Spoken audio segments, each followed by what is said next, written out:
कहा कहों बनाई बात, सब ही जग जानै।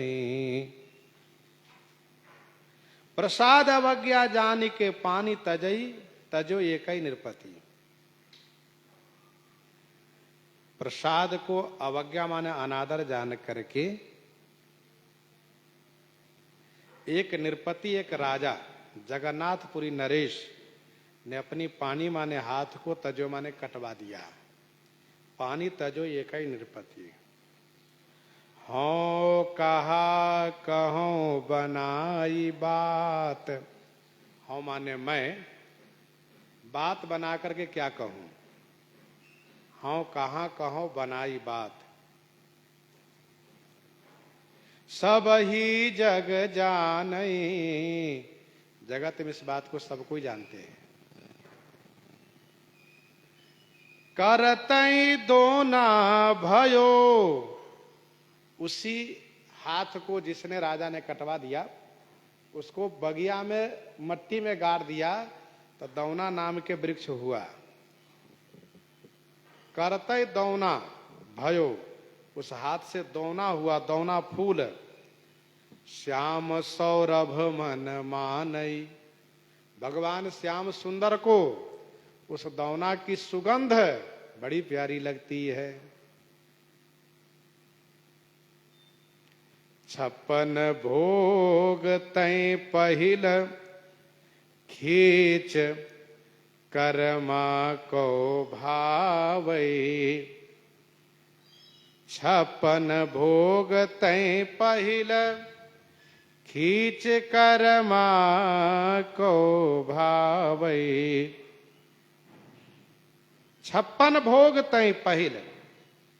56 भोग से पहले श्री कर्माबाई के खींच माने खिचड़ी श्री जगन्नाथ भगवान को पहले अच्छी लगती है।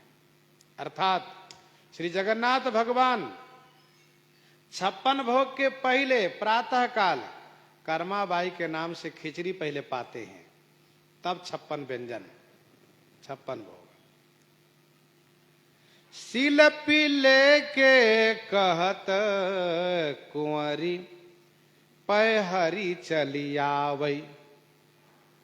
सिल पिल्लई। सिल पिल्लई का अर्थ होता है सिल्ला, मतलब शिला के पिल्ला। अब जैसे कहते हैं नामों के पिल्ला है, ये पिल्ला बच्चे को कहा जाता है। शब्द थोड़ा अटपटा है, लेकिन प्रेम की बात है। उसने कहा, हे सिल पिल्ले भगवान। सिल पिल्ले, शिला से आपका उत्पन्न हुआ, सिल पिल्ले हो, शिला के पिल्ले हो आप। हे सिल पिल्ले। ऐसा कहने से वह ठाकुर जी राजकुमारी के पास चलकर आ गए। सिल पिल्ले के कहत कुंवरी, पैहरी चली आवै। भक्तन हित सुत विष दियो। भक्तन हित सुत विष दियो। भक्तों के वास्ते, सुत माने बेटे को, विष दियो माने जहर दिया।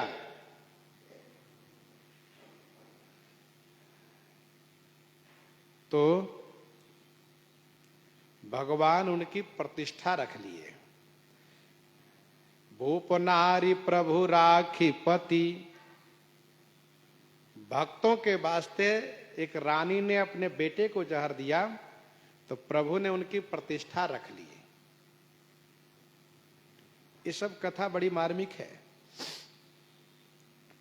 प्रसाद की अवज्ञा तैं, तजो निरप कर एक।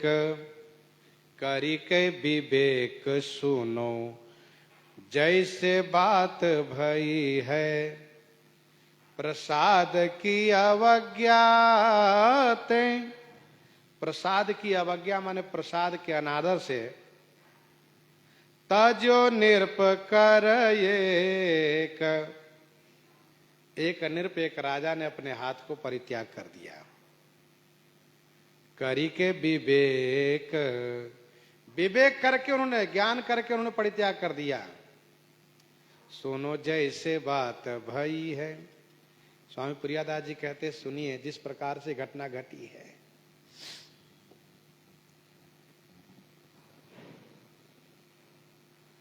प्रसादम जगदीशस्य अन्नपानादिकं चयत। हमारी जीवन मूरी प्रसाद अतुलित महिमा कहत भागवत में तत सब प्रतिवाद। प्रसादे सर्व दुखानां हानिरस्योपजायते। जो खटमास व्रतन कीने फल एक शीत के स्वाद। दर्शन पाप न सात खात सुख परसत मिटत विषाद। कोटि कोटि एकादशी हरि प्रसाद को अंश। व्यास यह प्रतीति है जिनके गुरु हरिवंश। हरिते विमुख संग नहीं करऊं। हरिते विमुख संग नहीं करऊं। संत संग सुख पाऊं। मन समेत सब ही इंद्रिन को हरि को भजन लगाऊं। जो अपराध करई मेरो अंग। जो अपराध करई मेरो अंग ताको काटि बहाऊं। हरि तज कबहु आन की आशा मन में नाहि न लाऊं। करि के शपथ कहत हरिदासा यह पन नाही भुलाऊ। राजा ने बहुत सोच विचार करके हाथ कटवाया है। हुआ क्या यह सुनिए। पुरी नरेश एक बार चौसर खेल खेल रहे थे। चौसर जुआ खेल होता है। खेलई भूप चौपरी को। राजा चौसर खेल खेल रहे थे। पुजारी जी का नियम था कि पहले ठाकुर जी का प्रसाद राजा को देंगे फिर औरों को देंगे। और नित्य राजा को देते थे। राजा लेते भी थे बड़े भाव से, पाते थे। लेकिन चौसर खेल ही बुरा है। देखो वह खेल निंदनीय है जिस खेल के कारण भगवान के भजन पूजन छूट जाए। भजन पूजन में मन न लगे वह खेल निंदनीय है। इसलिए खेलऊ तहु बालकन मीला करऊं सकल रघुनायक लीला। खेल वह खेल होना चाहिए जिसमें भजन पूजन होता रहे, भक्ति हो। वैसे जुआ खेल में कलजू का वास है। अच्छा, खेल की एक नशा होती है। खेल की नशा में लोग उचित अनुचित का विचार भी भूल जाते हैं। खेलई भूप चौपरी। चौसर खेल खेल रहे थे। आयो प्रभु भुक्त शेष। प्रभु भुक्त शेष, प्रभु का भोग लगा हुआ शेष प्रसादी आया। दाहिने में पास, दाहिने हाथ में पासा लिए थे। पुजारी जी ने कहा महाराज प्रसादी। राजा ने बाएं हाथ से छू दिया और प्रणाम कर लिया। कहा ले जाइए, रख दीजिएगा महल में, आकर ले लूंगा मैं। बायो छुओ मति गई है। बाएं हाथ से छूना यह प्रसादी का अनादर है। राजा की बुद्धि चली गई, क्योंकि जुआ चौसर खेल में बुद्धि नष्ट हो गई इनकी। और जुआ में कलजू का निवास है भी, भागवत जी में स्पष्ट वर्णन है।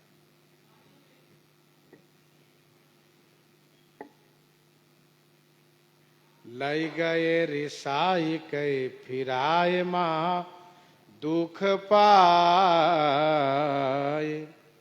पुजारी जी राजमहल प्रसाद देने नहीं गए तो लेके चले गए मंदिर। कहा नहीं देना है महल में प्रसादी। राजा अभिमानी है, इसको प्रसाद के प्रति श्रद्धा नहीं है। बताओ, दाहिने हाथ से ही प्रणाम नहीं किया, बाएं हाथ से प्रणाम किया है। और कहा महल में रख देना, बिल्कुल उसमें डूबा हुआ खेल में, चौसर में, जुआ खेल में। ठाकुर जी के प्रसाद को ठीक से दर्शन भी नहीं किया, बिल्कुल नहीं दूंगा। राजा है तो राजा है, तो क्या हो गया, बहुत होगा तो हमें पुजारी पद से हटा दिए जाएंगे। जो पूजा करे वो जाने, लेकिन मैं तो नहीं दूंगा, नहीं जाऊंगा इसके यहां। महादुख पाए, बहुत दुखी हुए पुजारी जी, लौट के वापस आ गए। ध्यान रहे कि हमारे किसी कृत से भगवान का अनादर न हो, संत का अनादर न हो। राजा जैसे जुआ से उठा, भागता हुआ घर आया कि मैं प्रसादी पहले लूंगा तब भोजन करूंगा। उठ्यो नर देव गृह गयो सुनी नई है। घर में आया, पूछा प्रसादी का, प्रसादी आज नहीं आया। राजा समझ गए अब कहने की आवश्यकता नहीं है। क्यों नहीं आया? क्योंकि मैंने प्रसाद को अनादर किया, तो कैसे आएगा। पुजारी जी ने ठीक किया, नहीं दिया उन्होंने प्रसादी। राजा ने भोजन पानी छोड़ दिया। लियो अनशन हाथ ताजो याही छन, अनशन कर दिए कि मैं अब भोजन नहीं करूंगा। मेरी मूढ़ता देखो, मेरी मूढ़ता देखो कि मैंने प्रसादी को अपमान किया जुआ के सामने। ध्यान देने वाली बात यह है कि जो स्वयं पश्चाताप करता हो, जो स्वयं ग्लानि करता हो, उन्हीं पर तो भगवान की विशेष कृपा होती है। लियो अनशन हाथ तजो याही छन, याही छन में इसी छन हाथ को त्याग देना चाहिए, इसी में भला है। पर हाथ का परित्याग करूं कैसे? यदि हाथ को परित्याग करो यही समय में काट दूं, तब सांचो में रोपन। फिर सोचा कुछ सलाह भी लेना चाहिए, सहसा नहीं। ब्राह्मणों को बुलाया, बोली विप्र पूछी लई है। ब्राह्मणों को बुलाया और पूछा, हे ब्राह्मण देवताओं, आप लोग यह बताइए कि यदि ठाकुर जी का अनादर कोई करता हो तो उसके साथ क्या व्यवहार होना चाहिए। तो पंडितों ने कहा, विद्वानों ने कहा, महाराज जाके प्रिय न राम वैदेही, तजिए ताहि कोटि बैरी सम, यद्यपि परम स्नेही तज्यो ताहि। तो जाके प्रिय न राम वैदेही, तजिए ताहि कोटि बैरी सम, तज्यो पिता प्रहलाद विभीषण, बंधु भरत महतारी, बलि गुरु तजो कंत ब्रज वनितन, भय मुद मंगलकारी। अच्छा महाराज यह बताइए, यदि किसी अंग से भगवान का अनादर हो, तो ब्राह्मणों ने कहा, महाराज सत्य तो यह है कि जिस अंग से भगवान का अनादर उस अंग को भी त्याग कर देना चाहिए। राजा ने कहा, प्रमाण मिल गया, ठीक है बस।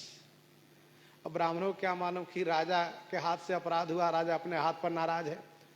राजा अपने हाथ को, दाहिने हाथ को देखते बहुत गुस्सा लगती उसको।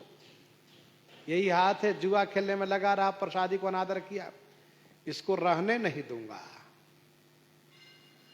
जब तक इसको परित्याग नहीं करूंगा मुझे चैन नहीं मिलेगा।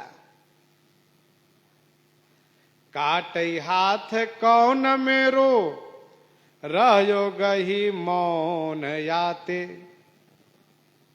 देखो किसी भी कार्य को गंभीरता से विचार करके करना चाहिए, सहसा नहीं जो कल पछताना पड़े। काटई हाथ कौन मेरो, मेरे हाथ कौन काटेगा। मैं अपने हाथ से काटूं, न कट पाया पूरा तो फिर दोबारा हथियार चले न चले, इसलिए काटई हाथ कौन मेरो, कौन काटेगा। राजा के हाथ को कौन काटेगा, मंत्री, सिपाही, सेना, कोई नहीं काटेगा। रहो गही मौन याते, याते माने इसलिए मौन गही रहो, मौन हो गए, विचार करने लगे क्या करना चाहिए। राजा कुछ बीमार से दिखने लगे, विक्षिप्त दिखने लगे। मंत्री ने पूछा, महाराज क्या बात है, आप कुछ बीमार हैं क्या। कहा नहीं बीमारी तो नहीं है, कुछ तो है। कहा हाँ कुछ तो है मंत्री जी। क्या है।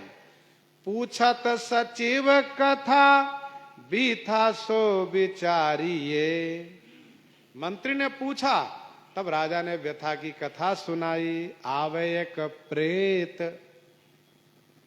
मंत्री जी, जब मैं रात्रि में सोता हूं महल में, तो भाई एक प्रेत आता है और खिड़की से हाथ डाल करके और हाथ ऐसे ऐसे घुमाता है और बहुत शोर मचाता है, मुझे सोने नहीं देता है। बस यही चिंता है मंत्री जी। आव एक प्रेत मो दिखाई नित देत निसी, डारी के झरोखा कर शोर करई भारी। भारी शोर मचाता है और झरोखे खिड़की में हाथ डाल के हाथ घुमाता रहता है। ऐसा कहा? मंत्री जी ने कहा, महाराज तो आप एक काम करिए, आज आपके पलंग के पास मैं सोऊंगा और आज आप उस महल में मत सोइए। मैं सोता हूं, देखता हूं कैसा प्रेत है, उसका हाथ काट लूंगा। इसके बाद ना हाथ रहेगा ना वो हाथ घुमा के डरवाएगा। कहा, ठीक मंत्री जी। अरे आप मेरे मंत्री हो, मेरे दुख सुख की चिंता तो आप ही को रहती है। बहुत बढ़िया बात तुमने की। अच्छा ठीक है। सोबो ढीग आई, रहो आपको छिपाई। कहा, आपके पास सोऊंगा, आपको छुपा के रखूंगा, आपको उसी महल में रखूंगा, छुपा के रखूंगा। कहा, ठीक है। सोबो ढीग आई, रहो आपको छिपाई। जब डार पानी आनी, तब ही सुकाटी डारिये। जैसे वो हाथ डाल के डरवाएगा ना, आज उसके हाथ काट लूंगा। न रहे बांस न बाजी बसुरी, न हाथ रहेगा न डरवाएगा वो। कहा, ठीक है।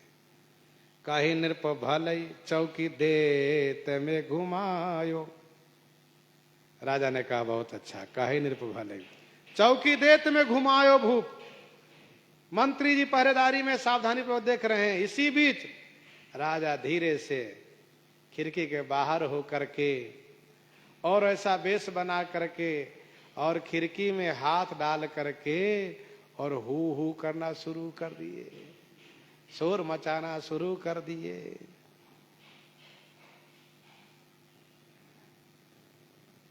चौकी देत में घुमायो भूप, डारियो उठी आई छेद।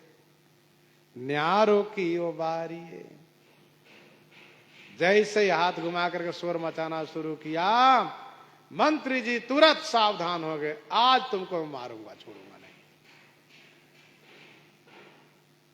और बिल्कुल खिड़की के पास खड़े होकर के हाथ काट दिया। न्यारो कियो, काट करके अलग कर दिया।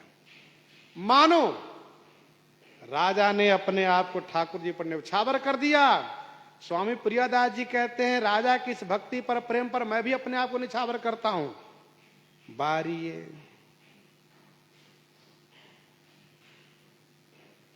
इसके बाद मंत्री ने जब द्वार खोल करके बाहर आकर देखा, राजा साहब बड़े लज्जित हुए, आपने ऐसा क्यों किया? तब राजा ने सारी बातें बताई है। यह श्रवण फिर आगे करेंगे इन्हीं के साथ। सीताराम सीताराम सीताराम सीताराम सीताराम।